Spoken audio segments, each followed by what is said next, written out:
Okay, so I suppose you're wondering why we are looking at an adorable little picture of Tweety. Well, he doesn't look quite like Tweety.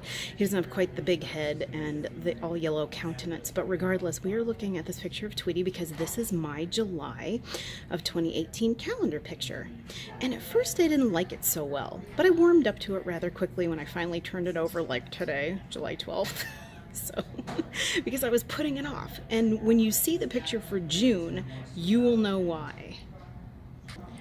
Okay, now this is June's calendar picture. Look at that topographical heft. That's what I call it, topographical heft. It's got a lot of heft. It's got a lot of things in it. It's got a lot of things going on. It's got a house. It's got trees, although that's kind of weird because it looks like it's a little too early in spring. The leaves haven't quite come out yet, or it's fall.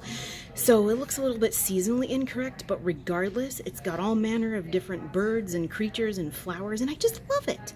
So when you compare this to this, when you compare that to this, it's a little bit lacking. But I really actually warmed up to this picture because of the cloud cover. You know me, I love a cloudy day, and the cloudiness in a picture just really makes things pop, particularly on Tweety's chest where it's orange and his blues, and it's just so awesome.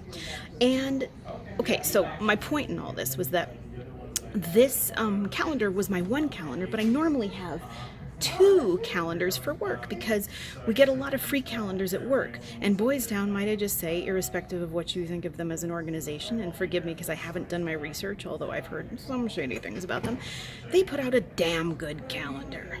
But regardless, I had another calendar, and it had a better picture on it. Alright, so anyway, this was a nice enough picture. I'm totally warming up to it, which is good, but my lost calendar had other pictures on it. So to give you an idea, the fact that I didn't turn this calendar over till July 12th should tell you something about how I was avoiding turning the picture over from the June one to this one. And I was hoping and I was thinking that my other calendar would have a better picture on it. But the problem is that I couldn't find the other calendar. Starting in late June, early July, actually no, late June, I started looking for that calendar because I knew what was coming. And this is it. This is my drawer. This is my 3 doors wide desk storage space that I have. And I just knew that I'd put my calendar in one of these drawers. But come late June, early July, I could not find this calendar for the life of me whatsoever. I turned things over, I turned things out, I could not do it.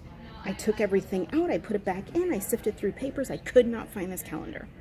Well, lo and behold, yesterday, in this drawer, please excuse the mess, I've got my mocha mix, and I've got my grocery bag in case I need to bring anything home from work. I took some things out to make a video, and still no calendar, no big whoop. I put them back in. I went home last night, but I came back this morning, and I opened this drawer again, and lo and behold, my calendar was right on top. Look at that, Canvas Classics.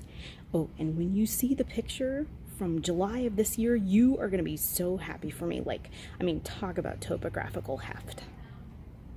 Oh my God, is this not the best pastoral scene ever with the flowers and the water behind it and so on and so forth?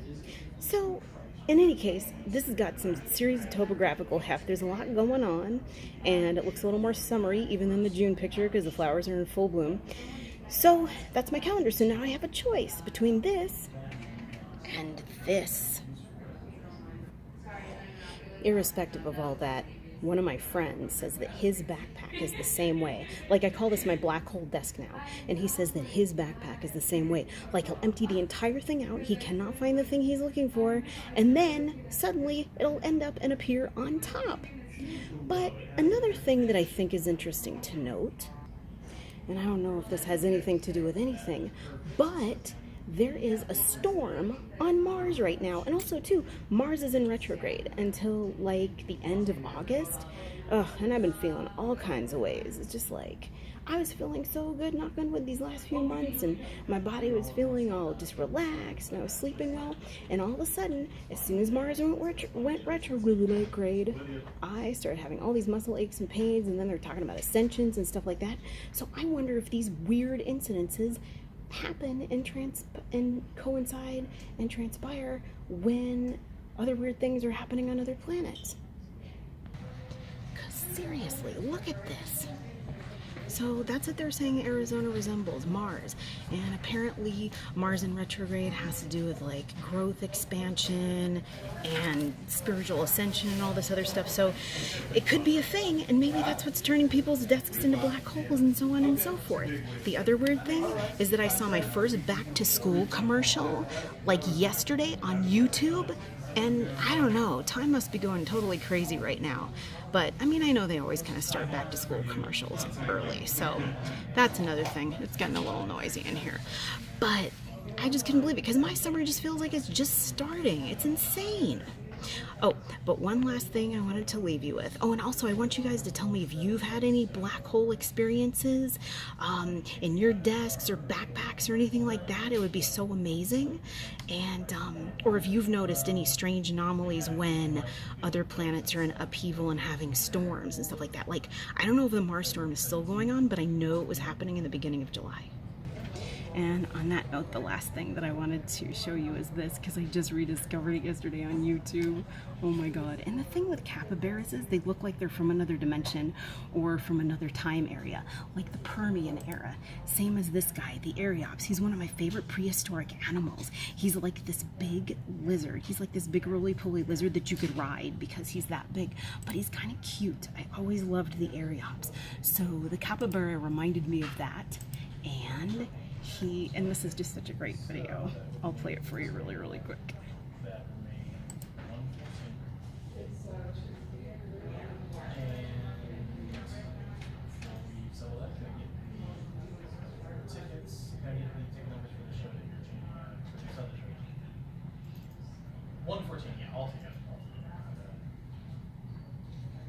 I love it. He's got like, he makes noise. You can't really hear it, but he makes total noise when he jumps around, like as if he has hooves, but he doesn't have hooves, but he gets so excited. And this dog is like so calm and like, yeah, I know you, bro. Anyway, so that's my jam, and I will talk to you guys later. Okay.